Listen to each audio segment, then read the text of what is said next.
What role does digital identity play when we talk about particularly financial inclusion? Because if you don't know the people, how are you going to provide? Let me direct this question to Modupe.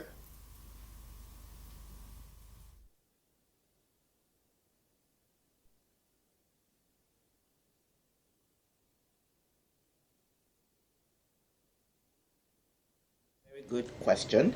And that's why, the antithesis of BVN, when we started BVN all those years back, was because within the financial sector, we're not able to uniquely identify customers. So with the NIN, with the rollout of NIN now, we are hoping that that can be rolled out to all areas and every Nigerian citizen will have a NIN. Perhaps we can think about as they give birth, like other countries in America, for example, you get your number.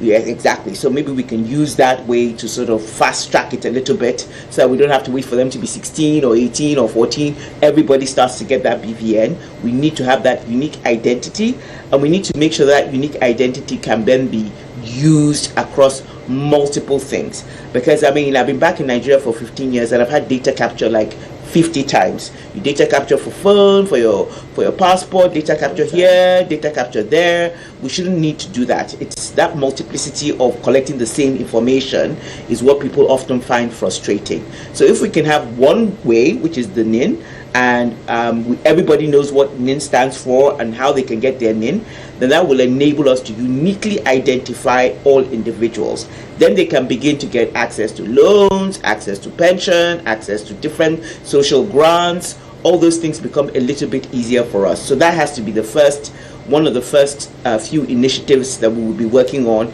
will be on ensuring that that digital ID, everybody has access to it. And I think once that's done, then some of the other things will be easier to implement. But I really must go back to a question you asked Professor David West around what does it mean for the impact look like for the committee. One of the key things that people have said all the time that we do the data is that one of the reasons why they don't have a bank account is that they don't have a regular job or they don't have, they're unemployed. So if we can address those two key things by giving them economic activities or expanding the economic activities for them to operate in, then we can automatically start looking at some of the excluded being brought on board as well as being economically active. And also, if we can really work with all our MSMEs to make them more stable, to give them access to affordable, low capital, patient capital, then they in turn can also create more jobs and more Nigerians can then become more economically active. So there are many sort of we will define our key performance metrics in the next few months, but these are some of the things that we really need to look at. How do we diversify economy, improve jobs, improve financial access, financial literacy, and covering all of that, digital identity as well as consumer protection. Thank you.